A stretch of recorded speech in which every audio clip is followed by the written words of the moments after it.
সিকিহরের দ্বিতীয় দিন আমরা চলে গেলাম ঝর্ণা দেখতে। মলবলের মতো সিকিহরেও আছে সুন্দর সুন্দর ঝর্ণা, কিন্তু 2 দিন আগে দেখা খাওয়াসান ফলস তখনও আমাদের চোখে লেগে আছে। তাই সুন্দর হওয়া সত্ত্বেও এই ঝর্ণা দেখার জন্য খুব একটা এক্সাইটেড ছিলাম না। এই ঝর্ণাগুচ্ছের নাম হচ্ছে কাম্বুখাই ফলস।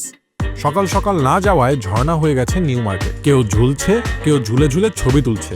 এখানকার গাইডদের বিভিন্ন অ্যাঙ্গেল থেকে ছবি তোলার ডেডিকেশন দেখে নিজের মধ্যে মোটিভেশন খুঁজে পেলাম।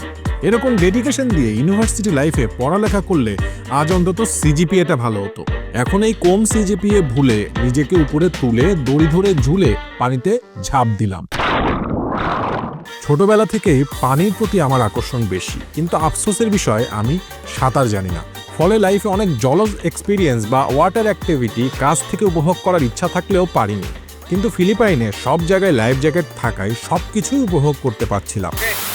এই ওভারক্রাউডেড ঝর্ণার বুকে ধ্যানে বসে নিজের অন্তরাত্মাকে শুদ্ধ করে আবার বেরিয়ে পড়লাম রাস্তায়।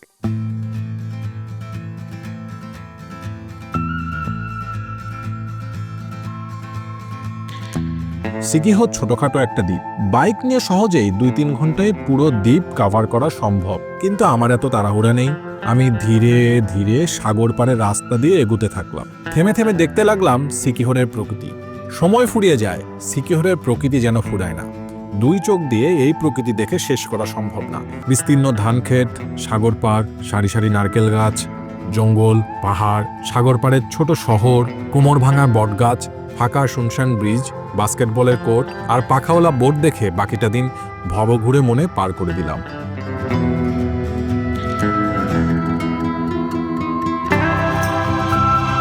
সিকিহরে বিকাল গড়িয়ে সন্ধ্যা নামলো। পথে পথে যেতে যেতে চোখে পড়ল সাগর পাড়ের সি ফুড বারবিকিউ এর দোকানপাট। মাছ ভাতের অর্ডার করলাম। মাছের পেট কেটে ভরা হলো মশলা আর সালাদ। মাছের গায়ের রং ইউরোপিয়ান থেকে আফ্রিকান হওয়া পর্যন্ত অপেক্ষা করলাম। মাছ পোড়া, আঠা আঠা ভাত আর সয়া সস দিয়ে আমাদের ডিনার সারলাম। খাবার আমার টেস্ট বার্ডের সাথে যায় না, তবুও কষ্ট করে গলা দিয়ে নামিয়ে সিকিহরের সাগর পাড়ের প্রকৃতি উপভোগ করতে লাগলাম। কারাওকেতে গান শুনলাম, আশপাশের মানুষের সাথে আড্ডা দিলাম। খাবার পাঞ্চে হলেও রহস্যময় সিকিহরে আমাদের দ্বিতীয় দিনটা বেশ মজাদার ছিল।